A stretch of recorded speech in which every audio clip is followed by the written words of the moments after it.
Paz do Senhor Jesus, meu irmão, minha irmã, sejam todos muito bem-vindos para a nossa escola bíblica. Eu queria pedir para você compartilhar esse link, né? A nossa escola bíblica tem sido uma ferramenta durante todos esses meses, né, da diretoria geral para todos os promessistas. Temos, de alguma maneira, contribuído com o estudo da nossa lição bíblica. E eu queria pedir para você compartilhar esse link para que a gente possa alcançar um máximo de pessoas, um número maior de pessoas. Cada vez que você compartilha o link, nós conseguimos entrar em lugares e estar com pessoas que não seriam tão fáceis assim. Então, compartilhando esse link, você também faz uma evangelização.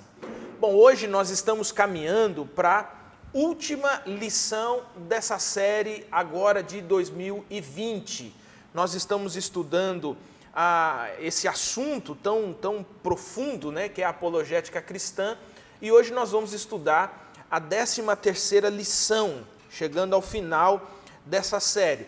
E a nossa tentativa hoje é tentar responder a uma pergunta comum que existe no meio das pessoas, né, que é se Deus é ou não é um Deus truculento quando a gente faz ali a leitura do Antigo Testamento. E para ajudar a gente nessas respostas, né, para ajudar a gente nesse tema, está conosco o pastor Eleilton. Pastor Eleilton, seja muito bem-vindo. Vamos para mais esse último, né, na verdade, esse último estudo da nossa lição bíblica. Amém, pastor Samuel, paz do Senhor. Paz do Senhor a todos aqueles que nos assistem, que acompanham esse programa do estudo da lição bíblica. Esperamos em Cristo que seja um tempo rico de aprendizado e de compartilhamento da palavra de Deus. Amém, amém. Algumas pessoas, assim, e aí nós vamos colocar os céticos ou os críticos da Bíblia, né, os céticos em relação a Deus, quando fazem uma leitura do Antigo Testamento, costumam dizer que o Antigo Testamento é um banho de sangue, né? Que o Antigo Testamento é um livro repleto de violência, que o Antigo Testamento é um livro onde se permite, se autoriza execução de povos inteiros e etc. Bom, às vezes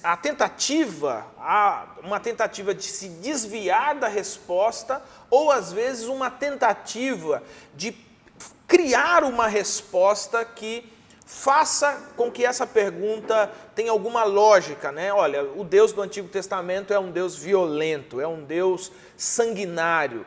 Mas será que é essa mesmo a resposta bíblica? Será que é esse mesmo o caminho que a Bíblia nos mostra a respeito de Deus no Antigo Testamento? Será que Deus, de fato, no Antigo Testamento é um Deus diferente do Deus que é mostrado no Novo Testamento?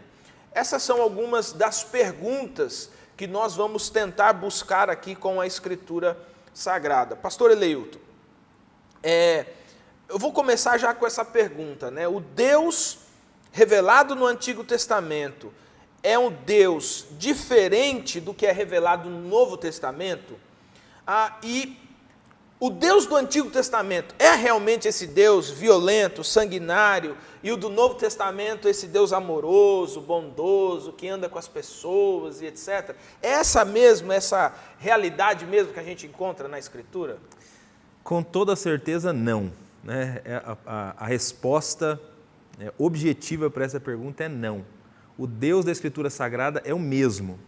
O mesmo Deus que nós encontramos no Antigo Testamento é o Deus que nós encontramos no Novo Testamento. É o mesmo Deus que é revelado. Na verdade, essas afirmações, né, de que o Deus do Antigo Testamento é truculento, né, o Deus do Antigo Testamento é um Deus sanguinário, eu acho que é bem isso que você falou mesmo. É feito por pessoas que não querem ter compromisso com Deus e tentam arrumar maneiras de desacreditar a Deus, desacreditar a sua palavra, e tentam fazer essas assertivas que são assertivas que não fazem jus àquilo que a Escritura Sagrada diz. Aliás, isso não é novo.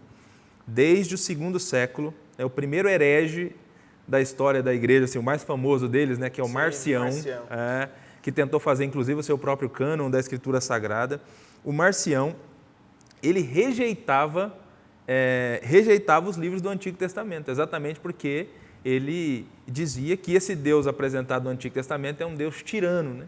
E o Deus do Novo Testamento é um Deus diferente, que é um Deus de graça e tal. Então, no cânon de Marcião, os livros do Antigo Testamento não figuravam, né? Eles não apareciam, né? Porque ele tinha essa ideia equivocada.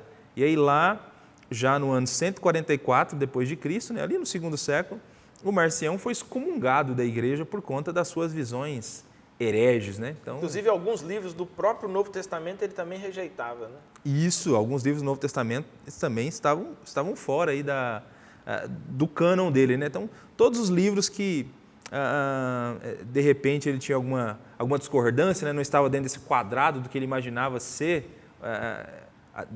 ser a natureza de Deus, então ele meio que descartava, tirava fora, né? Mas, assim, foi um equívoco de Marcião, um equívoco que os pais da igreja, os primeiros apologetas combateram, e é um equívoco que ainda hoje precisa ser combatido, né?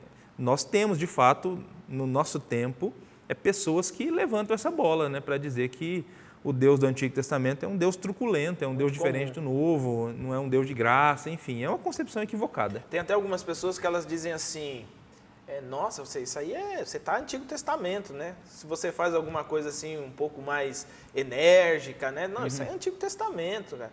E passa uma ideia errônea de que o Novo Testamento é um negócio assim, né? Deixa a vida levar, tá tudo tranquilo, no final vai dar tudo certo, né? É isso aí, com certeza. Esses tempos eu conversei com uma pessoa, né, que é um motorista de Uber, né, que se identificou como evangélico, e a gente começou a conversar e ele me disse, não, porque na minha igreja a gente prega sobre o amor, né, sobre o Deus do Novo Testamento, né, sobre Jesus, né. Tem muita igreja ainda que fica lá no Antigo, né, no período da lei e tal. Assim, então, infelizmente, existem muitas distorções, né, como se o Deus que é revelado aqui é diferente do Deus que é revelado aqui, né. E o que ele pede para o seu povo aqui, né, na essência, é diferente do que ele pede aqui. Então, esse é um equívoco que, com certeza, precisa ser desfeito, né, da mente de muitas pessoas.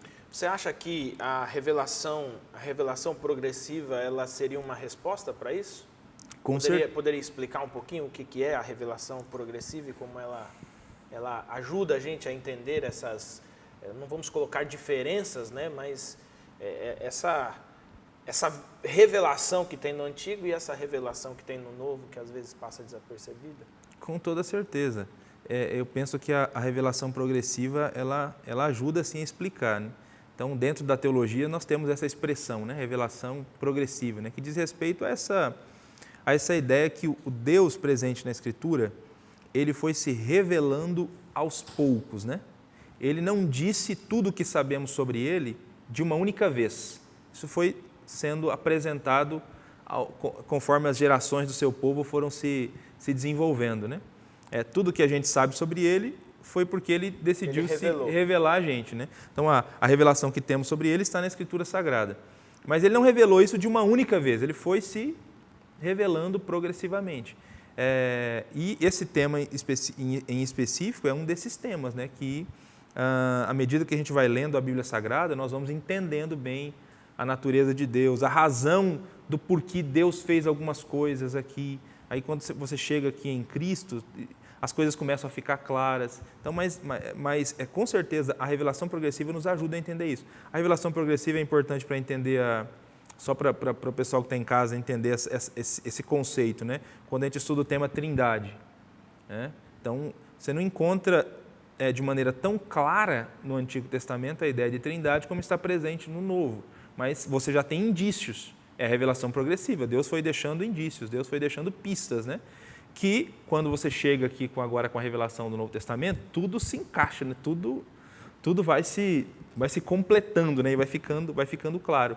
Então, várias doutrinas bíblicas, nós precisamos recorrer, sim, a essa ideia da revelação progressiva. Né? Tanto que o Antigo Testamento, para ser plenamente compreendido, você precisa do Novo, e o Novo Testamento, para ser plenamente compreendido, você precisa do Antigo, né? Sim. Eles se completam, né? Muita coisa que a gente lê no Novo Testamento, se você não tem esse pano de fundo do Antigo Testamento... Você não entende, né? É isso aí. O livro de Hebreus é um exemplo, um exemplo clássico, né? O livro de Hebreus. Sim, né? sim, com toda Quem certeza. nunca leu Levíticos fica meio perdido no livro de Hebreus, né?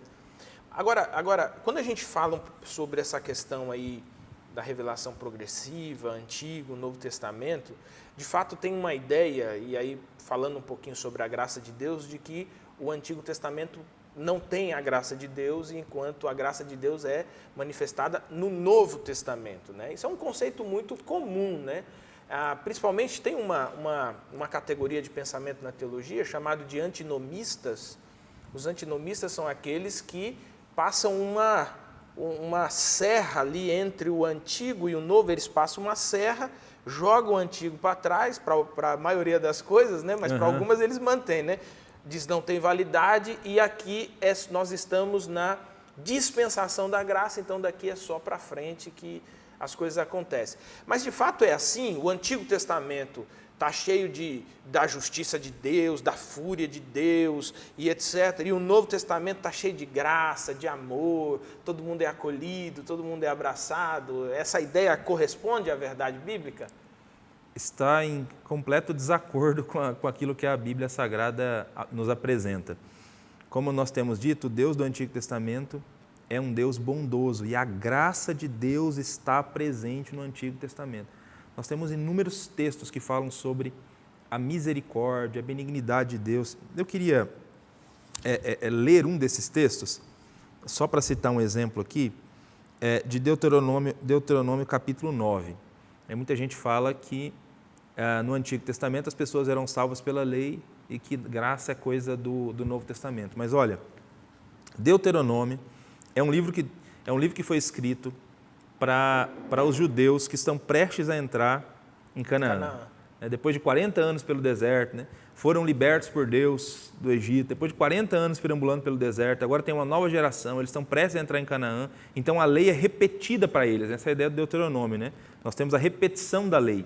E aí o que Deus faz questão de deixar claro para a nova geração? O que ele faz questão de deixar claro? Deuteronômio capítulo 9, versículo 4. Quando, pois, o Senhor teu Deus os lançar fora de diante de ti, não fales no teu coração dizendo, por causa da minha justiça é que o Senhor me trouxe a essa terra para possuir, porque pela impiedade dessas nações é que o Senhor as lança fora de diante de ti. Não é por causa da tua justiça, nem pela retidão do teu coração que entras a possuir a sua terra, mas pela impiedade dessas nações, o Senhor teu Deus as lança fora de diante de ti, e para confiar a palavra que o Senhor jurou aos teus pais Abraão, Isaque e Jacó. Sabe, pois, que não é por causa da tua justiça que o Senhor teu Deus te dá essa boa terra para possuir, pois tu és povo obstinado. Não veja. Deus Gálatas, né? Também, né? Encaixa perfeito com Gálatas. Isso está parecendo Gálatas, está parecendo Romanos. Não, mas eu estou lendo Deuteronômio. Estou lendo Deuteronômio. Veja, Deus deu a lei para esse povo. Esse povo aqui é o povo que recebeu a lei, que recebeu o decálogo, que recebeu, aliás, todas as leis, né? Todo o código mosaico de leis cerimoniais, civis e tal. E eles já estão há um tempo se esforçando para obedecer essa lei e tal. E aí eles estão prestes a entrar à terra e Deus está dizendo para eles, olha, não é por causa da tua justiça, não é por causa da tua retidão que vocês estão entrando para possuir essa terra. Então, mas por que eles estão entrando para possuir a terra? Porque o Senhor muito os amou. É misericórdia e graça de Deus. Misericórdia e graça de Deus. Eles só estão entrando nessa terra porque o Senhor os amou. É por graça, é por misericórdia. O Deus que salva no Antigo Testamento é o mesmo Deus que salva no Novo Testamento. E a base sempre é a mesma, é a misericórdia, é a graça, não é o que a pessoa faz, não são os seus atos de justiça. Então, o Deus do Antigo Testamento é um Deus de amor, é o Deus de graça. O próprio episódio da queda ali no Éden demonstra isso também, né? Sim, com certeza. Porque no Éden, né, na queda, quando Deus vai começar a falar sobre o castigo, a primeira coisa já é a palavra de esperança. Né? Que é o Gênesis 3,15, né? O descendente que vem para resolver o problema. Né? É isso aí. E até também quando ele expulsa eles do jardim, né? Para que não vivam eternamente em pecado. Então está recheado de graça. O próprio texto ali da queda. Mas uma outra coisa que eu que é possível afirmar categoricamente que o Deus do Antigo Testamento é um Deus de amor e de graça, é quando a gente vai para um Novo Testamento. Então, por exemplo, quem costuma fazer essa dicotomia, né, entre o Deus do Antigo e o Deus do Novo, se pegam bastante na figura de Jesus, né? A Jesus, né, que era uma pessoa amorosa, sim, sim. Né, que sempre... É sempre um ser humano elevado. Um ser humano elevado, que olhou para os oprimidos. Né? Então, sempre quando se fala de amor, né, que tem que acolher o pecador, sempre se lembra do Senhor Jesus, como essa figura terna, amorosa, né, gentil, sempre se lembra de Cristo. Mas o Novo Testamento diz que o Senhor Jesus diz assim, ó, quem me vê, o Pai, né? está vendo o Pai. O autor de Hebreus diz que ele é a exata representação da natureza do Pai. Ora, se na mente... Não dá para ser diferente, né? Se na mente de Cristo e se na mente das pessoas da época, o Deus do Antigo Testamento é um Deus truculento, é um Deus sanguinário, né, é um Deus que só manda matar, como assim, então, essa figura terna, amorosa de Cristo pode ser a exata representação do Deus do Antigo Testamento? Então, é uma incoerência. Então, é óbvio que não era assim que Cristo via Deus. Não era assim que as pessoas da época viam Deus. Sim. Porque as próprias pessoas da época poderiam se levantar. Não, mas peraí. Não é igual você, não. De jeito nenhum. O Deus do Antigo Testamento, mas não é igual você de jeito nenhum. Ele é completamente sanguinário. Aquele lá, ele manda matar. Aquele lá, ele é sangue nos olhos, né? E é interessante, assim, quando se faz também esse tipo de afirmação, não se considera contexto também, né? E é muito comum as pessoas fazerem quando, principalmente estão discutindo alguns temas bíblicos, elas criarem alguns anacronismos, né? Que é você aplicar um fato de uma época para uma outra época e tomar esse fato como verdade, né? Ou como verdade aplicável, ou verdade moral, né? Então, e é interessante esse texto de Deuteronômio que você leu, que o texto demonstra que a terra está mudando de mão já por causa de uma repreensão de Deus, né? Sim. Uma repreensão de Deus. Então, a gente precisa tomar muito cuidado com esses anacronismos, de pegar escravidão que está na Bíblia e querer aplicar para o nosso tempo, né? De pegar algum ritual que está acontecendo lá e aplicar como verdade moral para o nosso tempo. Por quê? Porque o anacronismo é perigoso, o contexto precisa nos ajudar a compreender o que levou eles a fazer isso nesse momento, nesse período, né? E da mesma maneira, o próprio Deus que está se revelando de maneira progressiva está tomando decisões com vistas ao seu plano completo, né? Então, eu tive um professor que ele dizia que para você enxergar o plano redentor de Deus, você não pode olhar de muito perto, você tem que se afastar um pouquinho para você ver o quadro inteiro, senão você vê detalhes e defeitos, né? Mas quando você amplia, né, se afasta, você consegue ver essa obra completa, né? E assim, o próprio relacionamento de Deus com o povo de Israel é um negócio assim, se aquilo não é amor, se aquilo não é misericórdia, que nome nós daremos para aquilo, né? É isso aí. Olhando para a história do povo de Israel, é constante a queda do povo. É constante, né, o povo deixando de obedecê-lo e vivendo uma vida de pecado, né? Seguindo a ídolos. O livro dos Juízes é um grande exemplo disso, né? E aí, às vezes, a gente se pergunta, quando a gente lê o livro de Juízes, é sempre importante lembrar, né? Do início ao fim, nós temos 300 anos de história. 300 anos. E aí, em 300 anos, o povo está fazendo a vontade de Deus, aí deixa de fazer. É uma gangorra, né? É uma gangorra. Aí eles clamam, Senhor, tem misericórdia de nós. Aí Deus vem o juiz, vai lá e salva-os por meio de um juiz. Mas aí eles caem de novo, né? E aí eles clamam. E aí na nossa mente, né, na nossa justiça, não, mas peraí, mas ok. Já deu, né? Já deu, né? Tantas vezes, não aprendeu com o erro até agora, né? Mas o Deus apresentado nas páginas do livro de Juízes é um Deus paciente, misericordioso. Longânimo, né? Longânimo. O pessoal clamou, ele atende novamente. O pessoal se arrepende, já errou 1 milhão de vezes, mas está aqui arrependido, contrito, Senhor, me perdoa. De novo eu errei, mas me perdoa. e ele vai lá e atende. E é interessante o livro de Juízes porque tem uma expressão que é: morreu o juiz e o povo fez o que era mal diante do Senhor. Morreu o juiz tal e o povo fez o que era mal diante do Senhor, né? Então o povo não tinha consistência, né? Mas Deus continuava sempre sendo o mesmo, Sim, né? ele continuava sendo o mesmo. É isso aí. Mesmo que a gente seja infiel, ele continua sendo fiel porque não pode negar a si mesmo. Então o povo é infiel, o povo desobedece a Deus, mas toda vez que o povo se arrepende e clama, está ali o Deus longânimo, compassivo, misericordioso, né, para ajudar o seu povo, né? Então, esse é o Deus que a gente encontra no Antigo Testamento. O fato de a gente ter uma nação,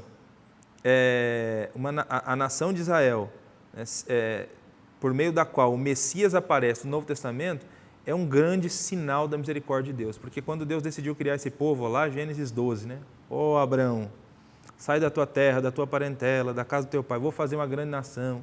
Por meio dessa nação, todas as famílias da terra serão abençoadas. E aí chegar aqui em Jesus, né? E aí você olha a história dessa nação, tudo que esse povo fez de desobediência a Deus e de desagrado a Deus. E aqui eles existem ainda, né? E eles estão sendo a nação por meio da qual o Messias vai aparecer. Parece que o ponto final foi aqui também com eles, né? Mas até aqui ainda a misericórdia, o amor de Deus, né? E eles continuaram sendo povo de Deus, representante do povo de Deus. E é interessante porque a paciência do Moisés não durou 40 anos, né? A paciência do Moisés com o povo, sai com o povo do Egito, esse povo está fazendo festa, vamos embora. Na verdade não demorou os primeiros 6 meses, o povo já estava querendo pegar o Moisés, ele já queria bater no Moisés, matar. E 40 anos o Moisés muda completamente daquele cara amoroso que levou o povo, que orava: Senhor, olha o mar na frente, faraó. E aí ele já começa a orar assim: ó, esse seu povo aqui, ó, esse seu povo, esse é o seu povo, o Senhor que tirou eles lá. A paciência do Moisés esgotou, ele bate na rocha, ele já está nervoso, o Moisés já passou. Mas Deus não, Deus continua longânimo, cuidando desse povo, é nuvem, é sol, é roupa crescendo no corpo, é comida que vem.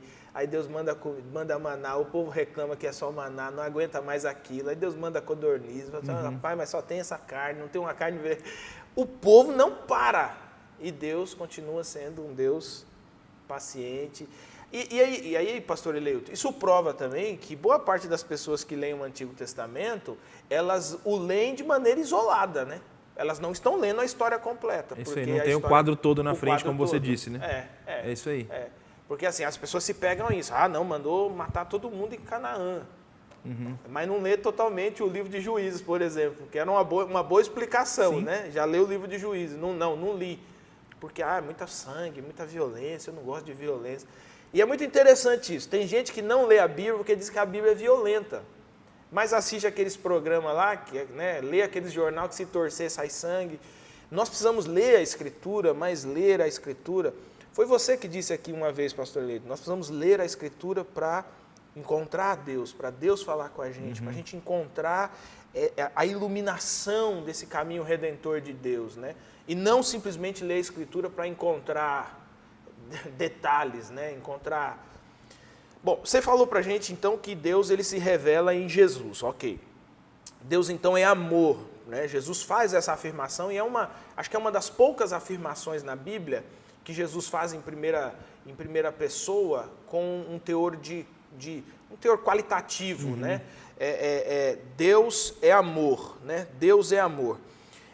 Agora, você também explicou que quem vê Jesus enxerga Deus. Então, como que a gente entende, então? Deus é amor, mas Deus também é justiça?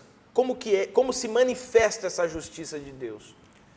Justiça é um dos atributos de Deus. É verdade que Deus é amor, mas é verdade também, olhando para o Antigo Testamento, que Ele é justiça. Deus é um Deus justo. E não é só no Antigo Testamento. Sim. Depois a gente vai até comentar também que Ele não deixou de ser esse Deus justo no Novo Testamento. Ele continua sendo justo, mas olhando para o Antigo Testamento, Ele de fato é um Deus justo. Ele de fato é um Deus que nós vamos ver em alguns momentos da história do Antigo Testamento, Ele punindo nações, Ele punindo pessoas, mas existe uma uma razão, tem um enredo, tem um contexto, né, por trás de todas essas histórias de punição, né, de castigo de Deus. Muito disso está ligado com a degradação humana. Nós não podemos nos esquecer que depois que o pecado entrou na história humana, o ser humano ele se tornou uma fera, né? uma besta sem Deus, sem a presença do Espírito Santo. Os índices de corrupção, de violência, de degradação do ser humano, eles chegaram a um nível tão elevado já nos primeiros anos ali da existência do ser humano na Terra, depois do pecado, que a gente não pode esquecer de Gênesis 6. Gênesis 6. Deus decidiu destruir a Terra. Imagine os níveis... E a justificativa é essa, né? A maldade subiu. Os níveis de malignidade do ser humano nesse período para Deus decidir destruir a terra e recomeçar de novo com Noé e a família dele. Ok, aí Deus achou um homem justo, que é Noé e a sua família, e aí recomeça com ele. Mas até mesmo esse homem... Até esse homem justo, Justo, né? e aí, pois bem, começa de novo com ele e com a família dele. Não demora muito, porque tem um negócio chamado natureza pecaminosa que está dentro de nós. Não demora muito, a maldade começa de novo, até chegar naquele emblemático episódio de Gênesis 11, onde eles estão construindo uma torre para chegar até o céu. A ideia daquela torre ali é que eles querem construir uma torre tão alta, que seja capaz de chegar até onde Deus está para tirar o próprio Deus do trono. É como se isso fosse possível, né? Se chegarmos lá, nós seremos Deus. Nós seremos Deus, nós vamos fazer grande o nosso nome, nós vamos mandar nesse universo todo. Então é isso que eles estão querendo. Então assim, a maldade já atingiu níveis elevados, tem que dividir as línguas, enfim. E os seres humanos, né, nós temos assim, uma lupa, olhando para o Antigo Testamento, uma lupa na história, a partir do povo de Israel, que é o povo que Deus escolheu para ser luz para as nações. Só que você não tem informações aqui no Antigo Testamento do que essas outras nações estão fazendo. E esse pessoal aqui, por conta da maldade humana, eles estão fazendo coisas terríveis. Coisas terríveis que se mencionar, né, o que esse pessoal faz, o quanto esse pessoal é maligno e perverso, são coisas assim que causam repulsa na gente. Hoje causam repulsa, né, quando você assiste um noticiário, né, alguém que está sendo explorado, né, alguém que está sendo torturado, isso causa repulsa em você. Então, ele não pode esquecer que o Deus que a gente serve é o Deus que conhece todas as coisas, e Ele está vendo tudo o que está acontecendo. E Ele está assistindo a degradação humana, e Ele está assistindo o que esse pessoal faz, né, a tirania desses outros povos, né? Então, Ele está enxergando a degradação humana.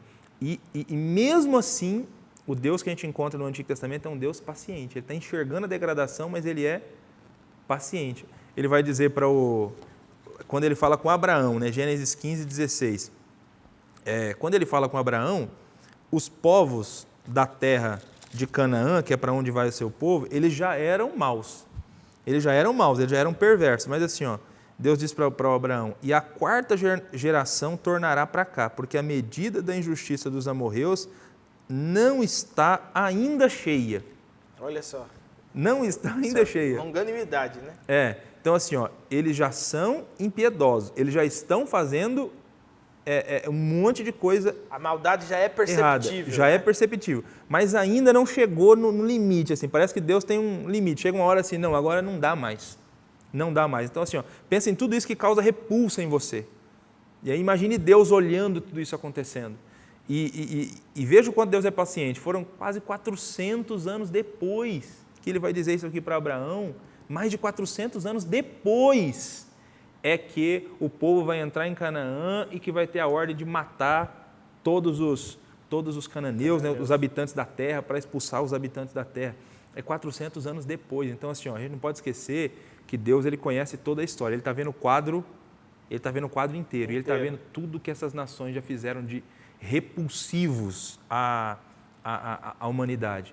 Então, a gente não pode ler sem ter essa percepção de pano de fundo, né, do que está acontecendo. E isso é progressivo, né? Sim. Deus vê o todo, né? Uhum. Mas nós, às vezes, precisamos de alguns... O próprio Cristo, por exemplo, ele diz isso, né? Ele fala que aquilo que ele está falando ali, eles não podem compreender naquele momento ainda, mas eles vão compreender mais à frente, sim, né? Sim. O que prova de que existem revelações de Deus para um determinado tempo, para uma compreensão de um determinado tempo.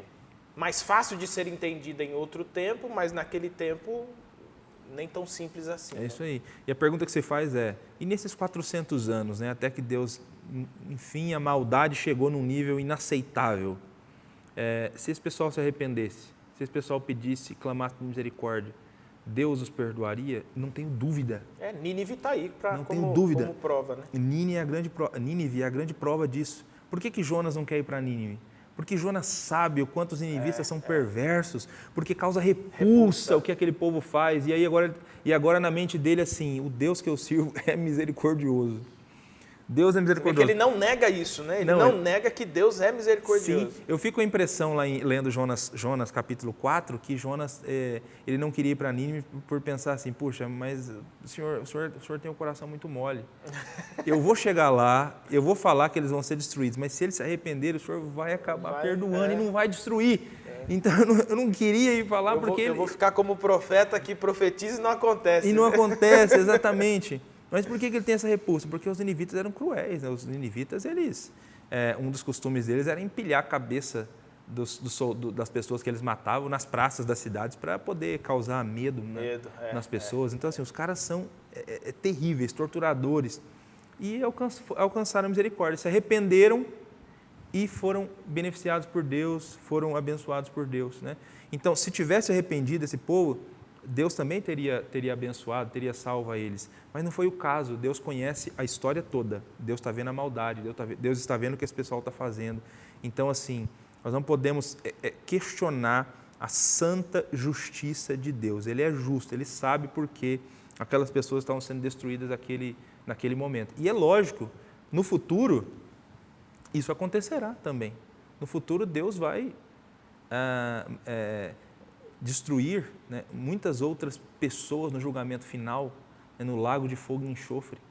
No lago de fogo e enxofre, a destruição será muito maior do que o que aconteceu ali. Por quê? Porque Deus é justo, nunca podemos esquecer isso. Ele continua sendo justo, Ele continua sendo. Então, houve uma revelação progressiva, tem a obra de Cristo, mas no futuro tem um grande trono branco aí, esperando para que o livro das obras sejam abertas e aqueles que não têm o nome no livro da vida serem julgados de acordo com esse livro das obras e tem castigo para eles aí na frente. Agora, como que a gente lida com isso, né? Eu lembro que essa ênfase, né, que as pessoas dão hoje em dia sobre Deus é amor, Deus é amor. Que isso? Deus é amor, né? Às vezes eu vejo as pessoas falando a frase em contextos assim dos mais absurdos, né? Não, Deus é amor, o que importa é o coração, tal. Mas aí tinha essa frase ficou tão famosa que o pessoal ficava, Deus é amor / justiça, Deus é amor, mas é justiça e tal. Mas como lidar, assim? Como lidar com esses atributos de Deus que, entre aspas aqui, eles parecem ser antagônicos, né? Amor e a justiça. Como lidar com essa tensão? Olha, realmente é desafiador, né? Quando a gente tratou do problema do mal, até nessa série de lições mesmo, né? A gente colocou lá que existem duas maneiras de lidar com o problema. Intelectualmente e tem a questão também emocional. Porque uma coisa é você responder traçando teses, né? Para lidar com essa tensão. Outra coisa é alguém que está experimentando na pele algum sofrimento e está lá no olho do furacão questionando Deus porque está sofrendo. Então você está lidando emocionalmente com o problema. A viúva incomodando o juiz lá. Exatamente. Então assim, não é fácil lidar com essas questões, mas assim, elas estão presentes na Escritura Sagrada e a gente precisa, eu penso, né, por meio de um estudo amplo, de um estudo que leva a Escritura Sagrada como um todo, né? Eu penso que a gente consegue olhar para Deus de maneira correta, né? E sempre que a gente pensar em Deus, pensar no Deus, não o Deus de acordo com as minhas conveniências e o Deus que eu idealizei na minha mente, mas o Deus conforme revelado na Escritura Sagrada. Né? Porque eu tenho a impressão que às vezes, quando algumas pessoas falam de Deus, elas estão falando de um Deus a sua imagem e semelhança, um Deus que elas desenharam, né? Um Deus que elas imaginam, mas não é o Deus da Bíblia Sagrada. Então, o Deus da Bíblia Sagrada, por mais difícil que seja equiparar as coisas, esses atributos, eles eles funcionam, né? Esses atributos, eles coexistem, né? Amor e justiça. Inclusive no que diz respeito a nós. Eu comentei aqui que vai ter o grande trono branco lá, né? E vai ter o dia do julgamento. Por que nós não seremos destruídos e nós não vamos para o lago de fogo e enxofre? Deus fez vistas grossas para os nossos pecados. Você que está assistindo a gente, Deus fez vistas grossas para o seu pecado. Por quê?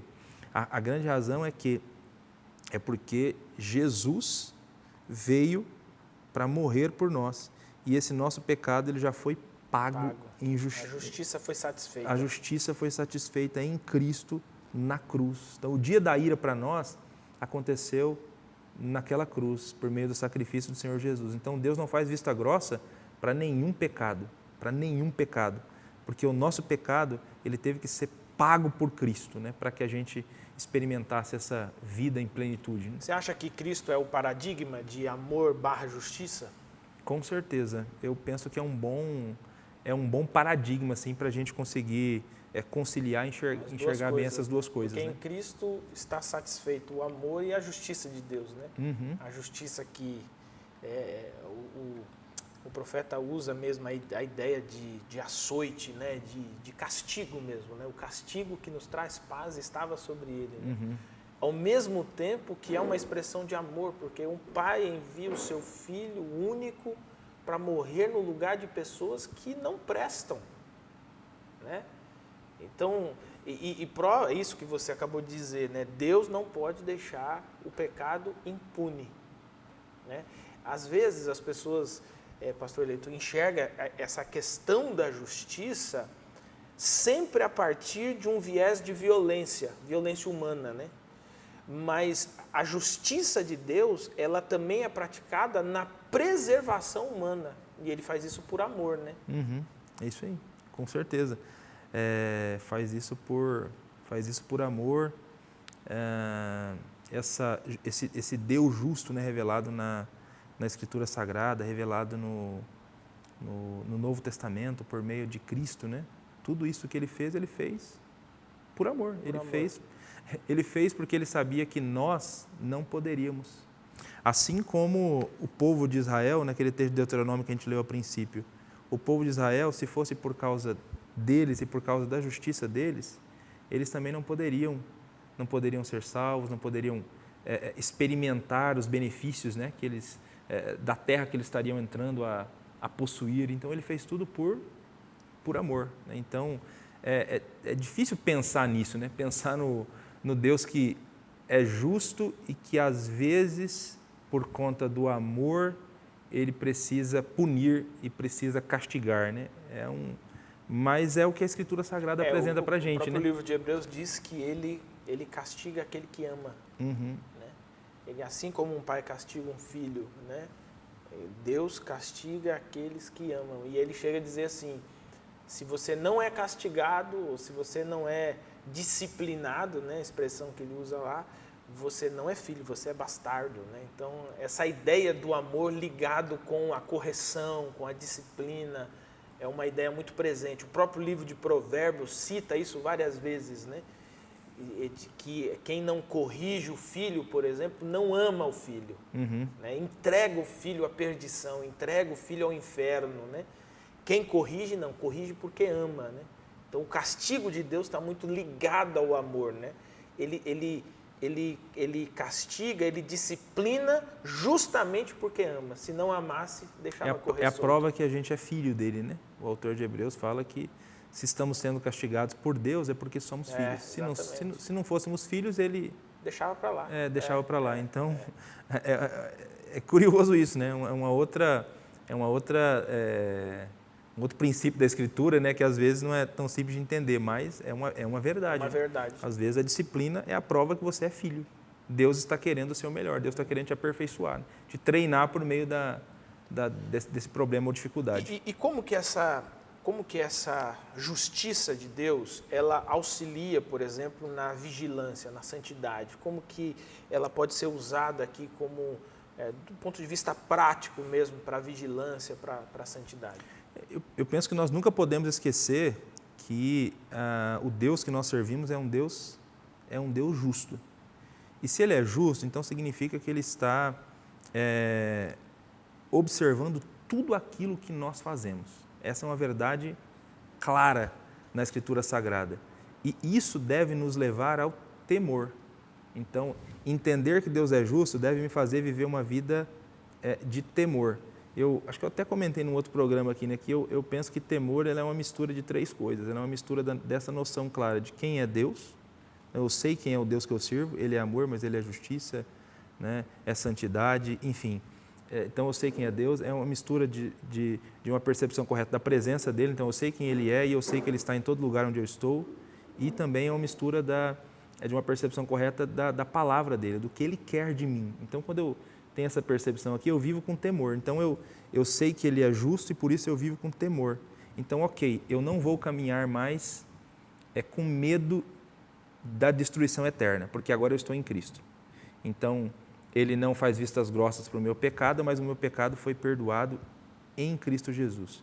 Então, como resposta grata, agora eu vou viver para agradá-lo, né? Vou viver para agradá-lo, para glorificá-lo, sem medo da punição eterna, mas ainda assim com temor, porque eu sei que Ele está me vendo e eu sei que um dia, diz Paulo em 2 Coríntios 5, aquele texto é para cristão, um dia nós compareceremos diante do tribunal de Cristo para responder por tudo aquilo que fizermos, quer por palavras, quer por ações. Não para ser condenado, mas para receber o nosso galardão. Então, um dia nós responderemos por tudo aquilo que fizemos, tudo aquilo que a gente fez aqui, né, enquanto vivemos aqui dessa página da história. Né? Então, eu penso que a doutrina da justiça de Deus deve nos desafiar a viver com temor. Viver com temor e a nos esforçarmos aí para caminhar na santidade. Amém. Bom, estamos chegando ao fim aqui do nosso estudo. Que palavra, pastor Eleuto, você poderia deixar para aqueles que ainda possuem uma dificuldade de enxergar Deus como um pai amoroso, um pai cuidadoso, de enxergar esse amor, ainda que ele seja justo, mas enxergar o fato de que ele continua sendo bom, né? Como que, de uma maneira prática, essa pessoa pode buscar, tentar se relacionar com esse pai amoroso, justo e bom? Ok.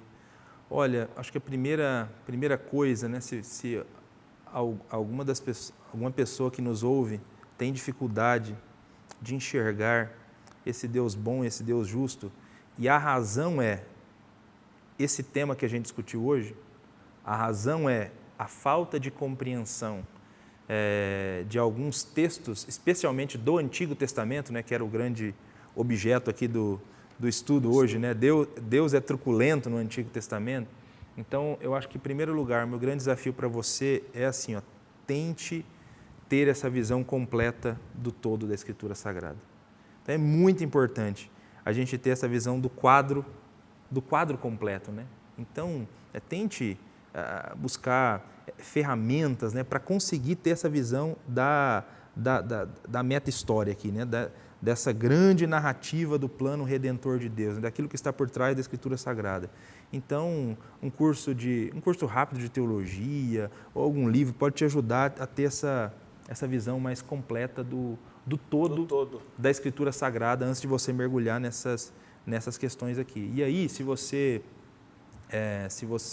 é cristão, eu peço que, como cristãos, nós fomos alcançados por esse Deus bondoso e amoroso. Então, eu desafiaria você a todos os dias agradecê-lo, porque não é em razão daquilo que a gente faz. Nós não fomos salvos por causa da nossa justiça, por causa da nossa retidão. Nós podemos servir a Deus hoje em razão daquilo que Ele fez por nós em Cristo, né, na cruz do Calvário. Então, glorifique a Ele todos os dias pelo seu amor e viva em santidade todos os dias, né? Nunca se esqueça que Ele continua sendo um Deus justo. Não estou falando isso para você ficar com medo. Como eu já disse aqui, se nós estamos em Cristo, nós não temos que temer a punição eterna. Então, não faça isso porque você está com medo da punição eterna, mas como resposta grata a esse Deus amoroso que nos salvou a despeito das nossas obras meritórias, né? Viva em santidade para agradá-lo e para glorificá-lo. Amém, glória a Deus. Meus irmãos, chegamos ao fim do nosso estudo, nossa lição de número 13. E se cabe uma resposta única e direta, né? Deus é truculento no Antigo Testamento, a resposta é? Não. Não é. E vimos claramente aqui pela exposição, pelo que percorremos, pela lição que você leu, claramente que há uma revelação de um Deus amoroso, justo e bom. E esse Deus continua agindo e por cima, né, da nossa história, cuidando de todos esses detalhes. Poderia fazer uma oração para a gente, pastor Eleu? Com certeza, vamos lá. Senhor, muito obrigado pela tua palavra. Durante toda essa série, esses 13 estudos, nós somos desafiados aqui a olhar para a tua palavra de maneira mais ampla. Nós somos desafiados a olhar para a tua palavra levando em conta o contexto dos textos da Escritura, porque muitas das indagações que foram estudadas durante essas 13 lições, elas surgem por conta de uma má interpretação da tua palavra. Então, eu louvo o teu nome, Deus, por esse período em que passamos estudando esse tema. Especialmente hoje, Deus, nós louvamos o teu nome também pelo entendimento que o Senhor nos dá da tua palavra para entender o tema que foi apresentado hoje. O Deus do Antigo Testamento não é um Deus truculento. O Senhor não é assim que o Senhor é apresentado nas páginas do Antigo Testamento. Lá nós podemos encontrar um Deus misericordioso, lá nós podemos encontrar um Deus benigno, lá nós podemos encontrar um Deus que salva a despeito dos atos de justiça dos seres humanos. Ali está a graça apresentada de maneira plena e de maneira extraordinária, assim como encontramos no Novo Testamento. O Senhor é a representação, Jesus é a representação exata do Senhor. O Deus de ambos os testamentos é um Deus amoroso e bondoso. Nós te louvamos, Deus, porque um dia nós tivemos o privilégio de te conhecer e podemos hoje ser chamados de seus filhos. Nós glorificamos o teu nome por isso e pedimos que o Senhor nos ajude sempre a viver o teu amor, Deus, a acreditar na tua justiça e que todas essas coisas nos empurrem sempre para fazer a tua vontade e o teu querer, no nome de Jesus. Amém. Amém, amém. Pastor Leuto, mais uma vez, obrigado. Meu irmão, minha irmã, chegamos aqui ao final. Eu quero fazer o meu agradecimento a você que nos acompanhou durante todos esses meses. Hoje nós completamos 40 programas de Escola Bíblica Especial, que começou lá no final do mês de março. E a gente não fazia ideia de quanto tempo ia durar, achávamos que ia durar 1 mês, 2 meses, e nós chegamos até aqui, foram 40 programas, nós trilhamos por 3 séries, né, de lições bíblicas, encerrando esse ano de 2020, foram diversos pastores, escritores, teólogos que passaram por aqui como convidados, e a nossa oração é que durante esse tempo de isolamento, esse tempo todo, a Escola Bíblica tenha abençoado a sua vida, tenha contribuído para abençoar a sua vida, abençoar a sua igreja, e nós agradecemos a Deus de nos ter permitido isso. Então eu queria me despedir de você, desejando que você tenha um feliz final de ano.